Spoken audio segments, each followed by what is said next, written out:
A new power is reshaping the landscape of American governance. It operates not from the halls of Congress or the White House, but from the boardrooms of Silicon Valley.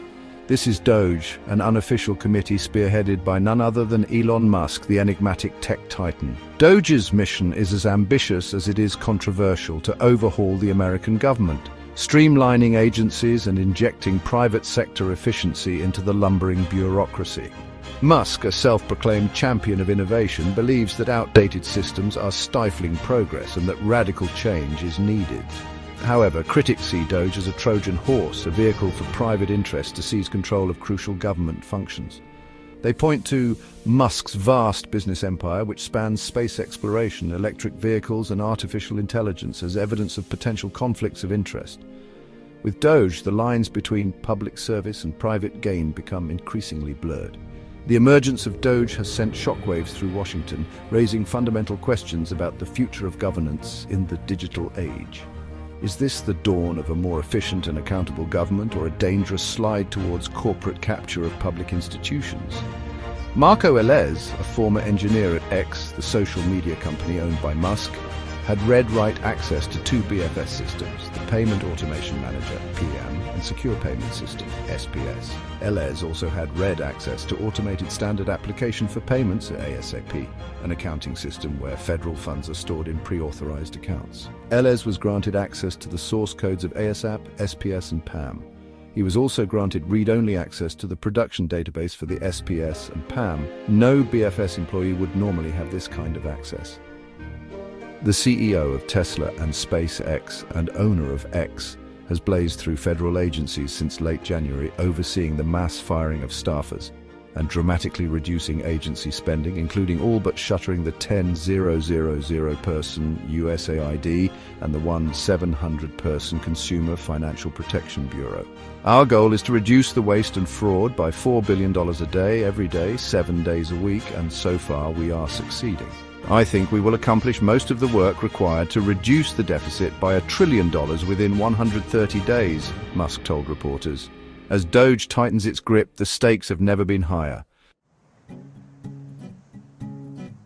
DOGE has set its sights on a wide array of government agencies, seeking to trim fat, eliminate redundancy, and inject a dose of Silicon Valley dynamism.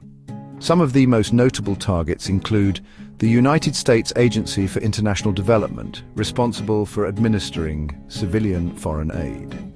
DOGE proponents argue that its operations are often inefficient and that private organizations can deliver aid more effectively. The Department of Education, long a target of conservative reformers who believe in greater local control over education policy. DOGE's involvement raises concerns about the potential privatization of public education and the influence of corporate interests on curriculum development. Moreover, recently, 50% of the Education Department's staff was terminated. The General Services Administration, responsible for government procurement and property management. DOGE sees an opportunity to leverage technology to streamline processes and reduce costs. However, critics worry about potential favoritism towards Musk's own companies in government contracts. Tesla, for its part, has received $11.4 billion in regulatory credits from federal and state governments, according to a Washington Post analysis. Cumulatively, Musk's companies have received $38 billion worth of government contracts, loans, subsidies, and tax credits going back 20 years. Perhaps most alarmingly, DOGE has also expressed interest in reforming the Department of Defense, raising concerns about the increasing privatization of warfare. With its focus on artificial intelligence and autonomous weapons systems, DOGE's vision for the military is one where algorithms and robots play an increasingly prominent role. The scope of DOGE's ambitions is breathtaking, touching upon virtually every aspect of American life. As the committee's influence grows, so too does the urgency of the debate over its true intentions and potential consequences. Elon Musk's sprawling business empire, with its tentacles reaching deep into the heart of Silicon Valley, has become inextricably intertwined with DOGE's agenda. Critics argue that this creates a web of conflicts of interest, raising concerns about whether Musk is using his influence to benefit his own companies at the expense of the public good. SpaceX, Musk's space exploration company, has become a major contractor for NASA, relying heavily on government funding to fuel its ambitious projects. Starlink, Musk's satellite internet constellation, also stands to benefit from government contracts as it seeks to expand global internet access. Beyond Musk's own companies, Doge has attracted the attention of other tech and defense giants eager to capitalize on the potential windfall from government contracts. Palantir, known for its controversial data mining software, sees an opportunity to expand its footprint in the national security apparatus. Coinbase, a cryptocurrency exchange platform, could benefit from Doge's push to integrate blockchain technology into government systems. The revolving door between Silicon Valley and Washington has been spinning rapidly in recent years, but Doge threatens to accelerate this trend to an unprecedented degree. As the lines between public and private sectors blur, the potential for corruption and abuse of power looms large. In a move that sent shockwaves through Washington, President Trump issued an executive order granting Doge unprecedented access to the inner workings of the federal government. The order requires all government agencies to coordinate with Doge on staffing and budget cuts, effectively giving Musk and his committee veto power over key decisions. This executive order has been met with a mixture of awe and apprehension. Supporters praise Trump for taking bold action to dismantle what they see as a bloated and inefficient bureaucracy. They argue that Doge's private sector expertise is precisely what is needed to modernize the government and make it more responsive to the needs of the American people. However, critics view the executive order as a dangerous power grab, effectively handing over control of crucial government functions to an unelected and unaccountable body. They warn that Doge's focus on efficiency and cost-cutting could come at the expense of essential services and protections for vulnerable populations. The executive order has also raised serious concerns about transparency and accountability. Doge operates largely in secrecy, with little oversight or public scrutiny. Its meetings are closed to the public, and its internal deliberations remain shrouded in mystery. The executive order granting Doge such sweeping authority represents a radical departure from established norms of governance. Its long-term consequences, both intended and unintended, remain to be seen. A chorus of dissent. Watchdogs and unions cry foul. Doge's rise to power has been met, well, with fierce resistance from a coalition of watchdog groups, unions, and concerned citizens. They argue that Doge's actions represent a fundamental threat to democratic principles and the rule of law. One of the most vocal critics has been the American Civil Liberties Union, or ACLU, which has accused Doge of operating with a blatant disregard for transparency and accountability. The ACLU has filed a lawsuit alleging that Doge's closed-door meetings and secret deliberations violate federal open meetings laws. Government employee unions have also denounced Doge, arguing that its focus on privatization and cost-cutting will lead to job losses and a decline in the quality of public services. They have accused Doge of being anti-worker and of prioritizing corporate profits over the well-being of ordinary Americans. The backlash against Doge has been fueled by a growing sense of unease about the increasing concentration of power in the hands of a small group of unelected individuals. Critics worry that Doge is eroding public trust in government and paving the way for a future where corporate interests hold sway over public policy. Musk's Political Action Committee, America First, offered $100 to voters who signed a petition in opposition to activist judges. A Wisconsin voter was awarded $1 million days before the conclusion of a fiercely contested state Supreme Court election that has broken spending records. The seat in Wisconsin, held by a liberal justice who is retiring, will determine whether Wisconsin's highest court will remain under 4-3 liberal control or flip to a conservative majority. The Democratic-supported candidate, Susan Crawford, blasted the $1 million payment from Musk as an attempt to illegally buy influence on the court in a state where Tesla, his electric car company, has a lawsuit pending that could end up before the court. It is a felony in Wisconsin to offer, give, lend, or promise to lend or give anything of value to induce a voter to cast a ballot or not vote. Despite the growing chorus of dissent, Doge has shown no signs of slowing down. Its supporters, emboldened by Trump's executive order, remain confident that their radical approach is necessary to address the challenges facing the country. A transatlantic rift, Trump, Vance, and the European far right.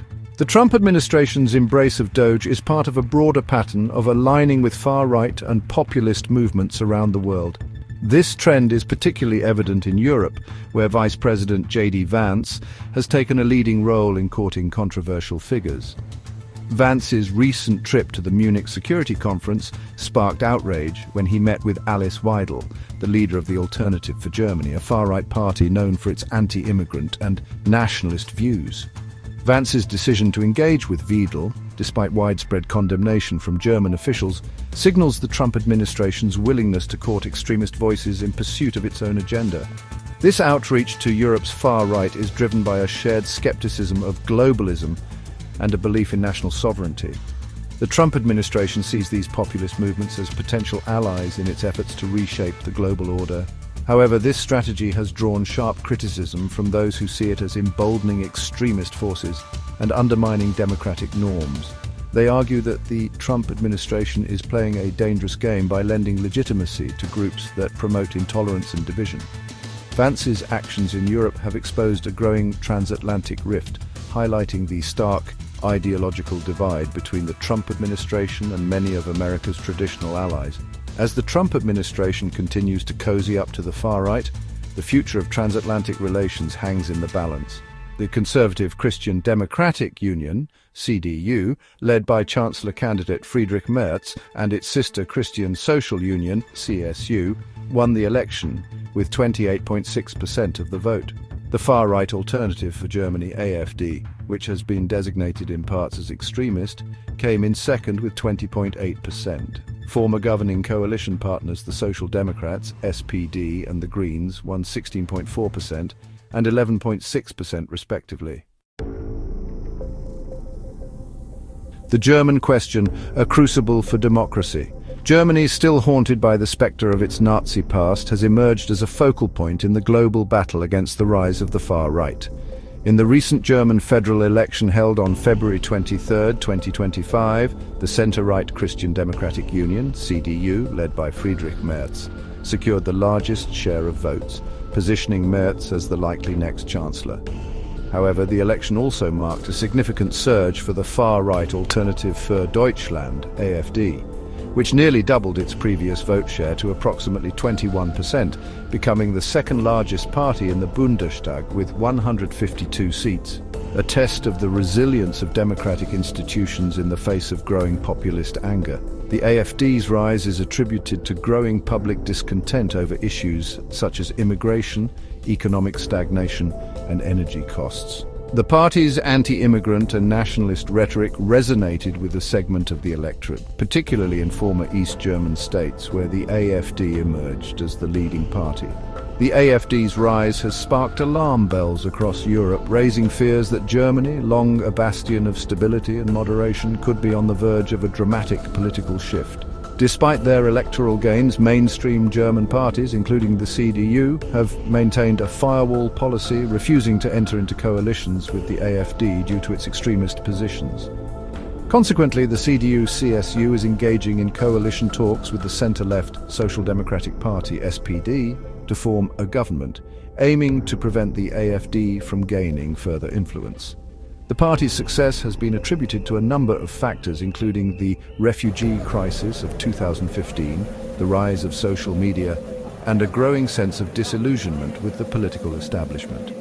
The AfD's strengthened presence in the Bundestag grants it significant parliamentary privileges, including increased speaking time and greater influence in committee assignments. This development has raised concerns about the potential impact on Germany's democratic institutions and the direction of its policies. Scholz has vowed to do everything in his power to prevent the AfD from gaining a foothold in government. The election results have prompted introspection among Germany's political establishment regarding the factors contributing to the AfD's rise and the strategies needed to address the underlying issues driving voter support for far-right ideologies. The world is watching to see whether Germany can withstand the tide of populism or whether it will succumb to the siren song of the far right. A dangerous gamble, the price of unchecked power. The convergence of Elon Musk's Doge, Trump's executive order, and the Trump administration's embrace of the far right represents a dangerous gamble with the future of American democracy. By concentrating power in the hands of a select few, these actions threaten to undermine the very principles of accountability and transparency that underpin a free and open society. Musk's vision for Doge, however well-intentioned, raises serious concerns about the unchecked influence of corporate interests in government. The lack of transparency surrounding Doge's operations only amplifies these concerns, making it impossible to assess the true extent of its influence or the motives behind its decisions. Trump's executive order granting Doge sweeping authority over government agencies sets a dangerous precedent. It effectively bypasses Congress and the normal legislative process, concentrating power in the hands of the executive branch and an unelected body. The Trump administration's courtship of the far right, both at home and abroad, is perhaps the most alarming aspect of this trend. By aligning itself with groups that espouse xenophobia, intolerance, and authoritarianism, the administration is eroding democratic norms and emboldening extremist forces. The long-term consequences of these actions remain to be seen. But the potential for abuse of power and erosion of democratic values is undeniable. The stakes are high, and the world is watching to see whether America will remain a beacon of freedom and democracy or succumb to the allure of authoritarianism. The future of governance, a crossroads of innovation and accountability. The rise of Doge has ignited a fierce debate about the future of governance in the digital age. On one hand, there is a growing recognition that governments must adapt to the rapid pace of technological change and find ways to harness the power of innovation to improve public services and address pressing societal challenges. Musk and his supporters argue that Doge represents a bold experiment in reinventing government for the 21st century. They believe that by injecting private sector efficiency and Silicon Valley ingenuity into the bureaucracy, they can create a more responsive, effective, and accountable government. However, critics warn that Doge's approach is fundamentally flawed, prioritizing speed and efficiency over democratic values and the rule of law.